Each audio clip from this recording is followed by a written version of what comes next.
देखिए, आप जानते हैं ये मौसम है ज़ैफ़रान का मौसम।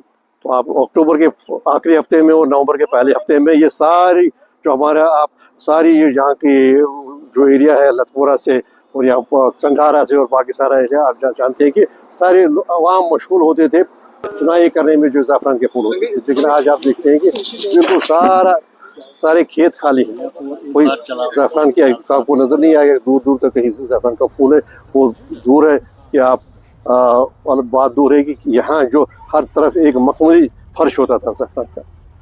तो यहाँ पर कोई 22,500 किलोग्राम ज़ैफ़रान की पैदावार होती थी और ये सिमट के अब आ गई मुझे लगता है 5% पर। इस साल मुझे उम्मीद नहीं है कि कोई 22,500 के मुकाबले में कोई 1,000 किलोग्राम की भी पैदावार होगी। जैसे ये देखिए यहाँ के मौज़िन है और जो यहाँ काश करते हैं और इनका इसकी जो मईशत है इस इलाके की वो सारी मईशत इसी जो ज़ैफ़रान की काश्त पर है और ज़ैफ़रान की फसल पर। तो ये सारा फेल हुआ ज़ैफ़रान मिशन, जो ज़ैफ़रान मिशन प्राइम मिनिस्टर ज़ैफ़रान मिशन आज से कोई एक दहाई कबल हुआ था ताकि ज़ैफ़रान की जो इसकी जो पैदावार है वो बढ़ जाए, वो तो बिल्कुल नाकाम हो, वो तो बिल्कुल फेल हो गया ज़ैफ़रान मिशन।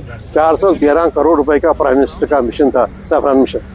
तो मकसद ये था कि यहाँ पर स्प्रिंकल इरिगेशन के ज़रिए ज़ैफ़रान की जो कभी कभी अगस्त के आखिरी हफ्ते में बारिश कम होती थी या सितंबर में बारिश कम होती थी, उस वक्त उसको कंपनसेट करने के लिए, सप्लीमेंट करने के लिए स्प्रिंकल इरिगेशन का सहारा लिया जाए। 130 के करीब यहाँ पर कुएं खोदे गए महकमा ज़राअत की तरफ से, लेकिन एक भी कुआं ऑपरेशनल नहीं, एक भी कुएं से मुस्तफीद नहीं हो सके। यहाँ के जो ज़ैफ़रान उगाने वाले ज़ैफ़रान की काश्तकार है उनको एक भी कुएं से फ़ायदा नहीं मिला। तो उसका ये हुआ कि जब भी खुशकसाली होती है, उसके अलावा आप देखिए जैसे इस सारे अगर आपकी नज़र होगी तो सारा पोल्यूशन से भरा हुआ सीमेंट फैक्ट्रीज की वजह से उसका भी एक इम्पैक्ट हो गया, ग्राउंड वाटर नीचे चला गया, उसमें कभी आ गई। लेकिन मिल मिला के मजबूरी तौर पर ज़ैफ़रान मिशन नाकाम हुआ और उसकी नाकामी का असबाब जानने के लिए कोई संजीदा कोशिश नहीं की जा रही।